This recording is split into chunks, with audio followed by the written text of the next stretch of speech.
یہ انبیاء کیوں بھیجے؟ اللہ نے فرمایا کہ وَرُسُلًا مُبَشِّرِينَ وَمُنذِرِينَ لِئَلَّا يَكُونَ لِلنَّاسِ عَلَى اللَّهِ حُجَّةٌ بَعْدَ الرُّسُلِ۔ ہم نے مختلف زمانوں میں نبی اور رسول بھیجے، اللہ کے عذاب، اللہ کی رحمت کی بشارت دیتے ہوئے اور اللہ کے عذاب سے ڈراتے ہوئے۔ کیوں؟ اس لیے تاکہ کل قیامت کے دن کسی انسان کے پاس شرک، کفر، نفاق، ضلالت، فسق و فجور اور معصیت و عصیان پر قائم رہنے کے لیے کوئی جسٹیفیکیشن، کوئی جواز، کوئی دلیل یا حجت باقی نہ رہے۔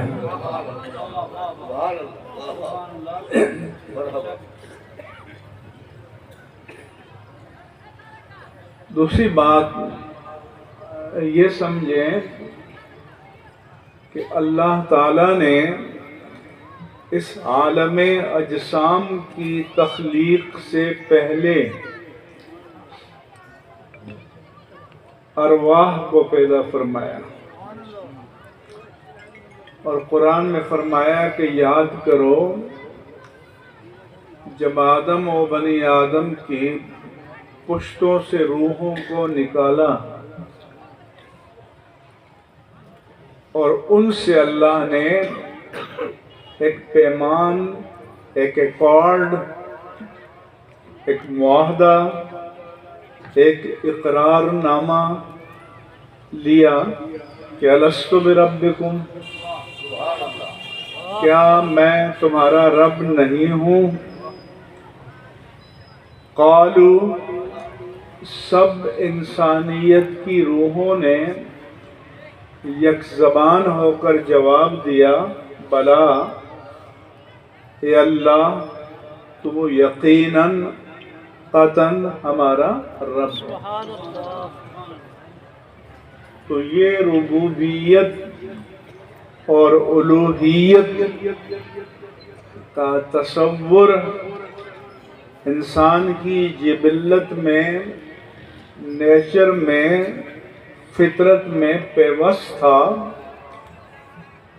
اس لیے زمین پر آنے کے بعد کسی نے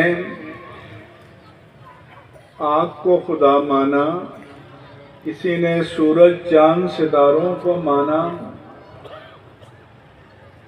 کسی نے اپنے ہاتھ سے بت تراش لیے۔ تو ابھی میں نے لکھا تھا کہ امریکی صدارتی امیدوار ٹرمپ پر جب حملہ ہوا تو اس نے کہا اونلی گاڈ سیوڈ می، مجھے صرف اللہ نے بچایا۔ تو پتہ چلتا ہے کہ ہر ایک کے اندر کہیں نہ کہیں چنگاری موجود ہے۔ یہ الگ بات ہے کہ انہوں نے اپنے نظام سے اللہ کو خارج کر دیا۔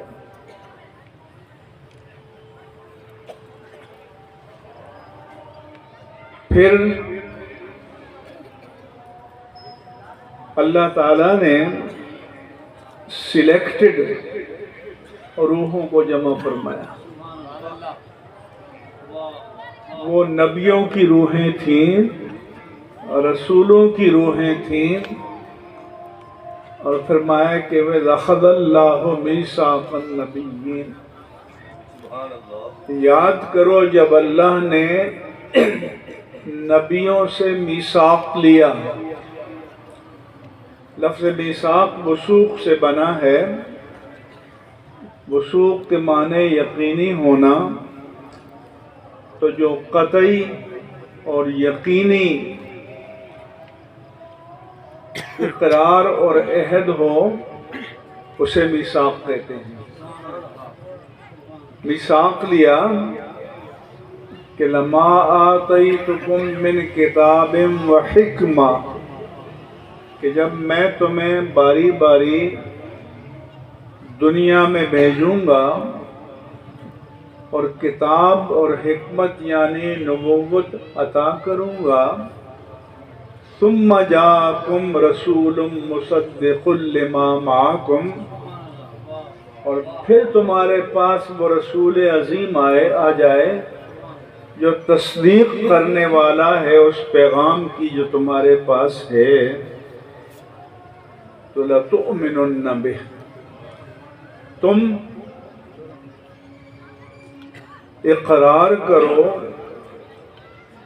عہد کرو، ضرور ضرور ضرور اس پر ایمان لاؤ گے، وَلَتَنْصُرُنَّ، اور ضرور بے ضرور اس کی مدد کرو گے۔ پھر پوچھا کہ کیا تم سب نے اقرار کر لیا؟ انہوں نے عرض کیا کہ کر لیا۔ وَأَخَذْتُمْ عَلَىٰ ذَٰلِكُمْ إِصْرِي، اور اس پر مجھ سے پختہ وعدہ لے لیا۔ پھر فرمایا کہ تم گواہ رہو اور میں بھی تم پر گواہ۔ اپنے بارے میں جو اقرار لیا اس پر شہادت قائم نہیں کی،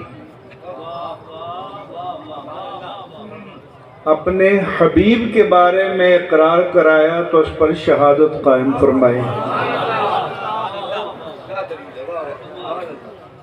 اور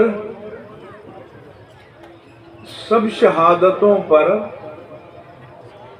اپنی شہادت کی مہر ثبت کی۔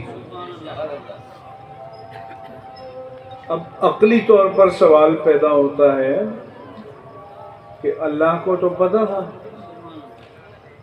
کہ حضور ان کے زمانے میں نہیں آئیں گے، آپ نے تو سب سے بعد آنا تھا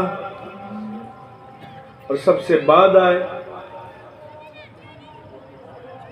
تو پھر سوال پیدا ہوتا ہے کہ یہ میثاق کیوں لیا؟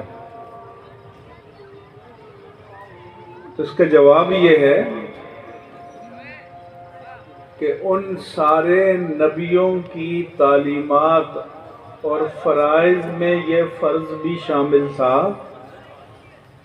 کہ ہر نبی اپنے اپنے دور میں نبی آخر الزمان کا چرچا کرتے ہوئے جائے۔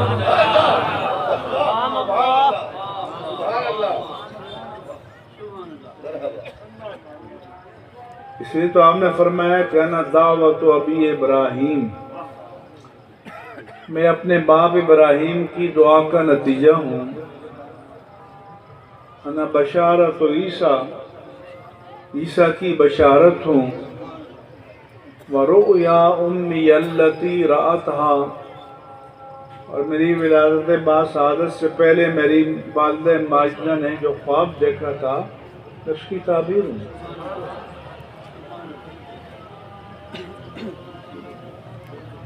اور اس پر یہ بھی شہادت ہے قرآن میں کہ وَكَانُوا مِن قَبْلُ يَسْتَفْتِحُونَ عَلَى الَّذِينَ كَفَرُوا، کہ حضور کے تشریف لانے سے پہلے اس دور کے مسلمان جب اس دور کے کافروں سے لڑ رہے ہوتے اور کافر غلبہ پاتے ہوئے نظر آتے تو وہ دعا کیا کرتے کہ یا اللہ نبی آخر الزمان کے وسیلے سے ہمیں فتح عطا فرما۔